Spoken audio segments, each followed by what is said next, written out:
winden jangen pular fulfulde janguɗen ngal ma winduɗen ngal ma ndimu ma ngu ñiiɓa pinal ma ngal ɓanto fama dina ma winduɗen ngal ma.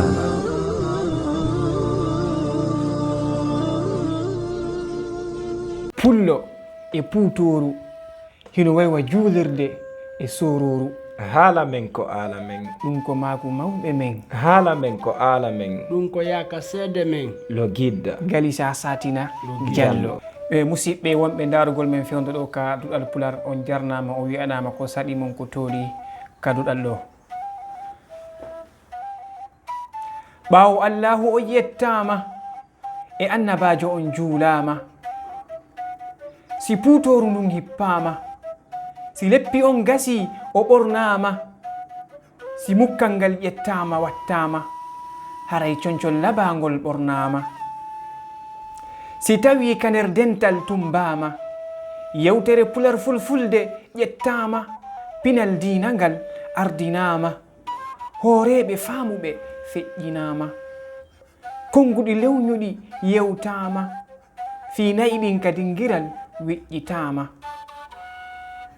fi tuppalngal fewjore ƴettama, toori e nama turbama wertama, lacciri e ɓiraɗan nayi ɓannama, haray pulaku ngun feññinama, haray pullo o wewlinama, si ɗengal makko ngal jangama, fi makko haray heddinama, si ɗum waasi haray o munnama, ka hakkunde leñi o montama, si ko jasere on tuma haray o fontanama, ka aduna ɗo haray o surrama, ɓayɗengal makko ngal haykama. Pullo on jaasi o andali, si hay ñalɗi makko o famali. pullo on jaasi o andali, si hay ñalɗi makko ɗin o famali. pullo on waasi jaasugol ɓay ñalɗi makko ɗin e hinoɗi. musidɓe tedduɓe, hiɗe weɓutude ñalɗi fulɓe ɓen ko honno fulɓe ɓen noddirta ñalaɗi yontere nden e pular fulfulde. fulɓe ɓen hino jogiti mbaadiji ɗiɗi no ɓe yewtirta fi ñalaɗe yontere nden. yontere ko balɗe jeɗɗi. fulɓe ɓen hino jogiti noone ɗiɗi no ɓe noddirayno ñalɗi yontere nden. hiɗen mari ñalɗi eggaɗi ka arabure, hiɗen mari ñalɗi tawɗi ɗin ko ka pular fulfulde ɗi jeeya tawɗi ɗin ha ɗo ni fulɓe go hino hutorde ɗi hakkundeji maɓɓe. ko honɗi non woni ɗin ñalɗi fulɓe tawɗi ko luɓaɗi ka arabure. ñalɗi tawɗi ɗin fulɓe ɓen luɓiɗi ka arabure, ɗiɗo ɓe fuliɗi ɓe wattiɗi ka pular ko tenen, talata, alarba, alkamisa, juma, asawe e alati. ko ɗiɗo woni ñalɗi ɗi fulɓe ɓen luɓi ɗin juuɗe arabu ɓen.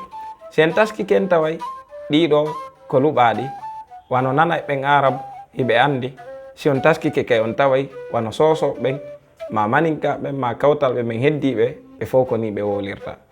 ñalɗi tawɗi ɗin noon ko fulɓe ɓen tigi jeyɗi hiɗi hutorede hakkundeji maɓɓe. hay si tawi goɗɗi ɗin accitama gollitirede, wono tawde bindol hino woodi, bindol hino heddini ɗi. ko ɗi woni ko hoore mbir, woɓɓe wi'e ko hoore mbire, bewo, aaɓde, mawbare, jeslare, nasande e mawde. ko ɗiɗo woni ñalɗi ɗi tawɗi ɗin ko fulɓe ɓen tigi jeyɗi, tawɗi ɗin henaɗi luɓaɗi. awa pullo gila hande waasu jasugol sabu tawde hiɗa andi ñalɗi ma ɗin ka ɗemgal maɗa. haala men ko ala men, ɗum ko maaku mawɓe men. haala men ko ala men, ɗum yaka seede men.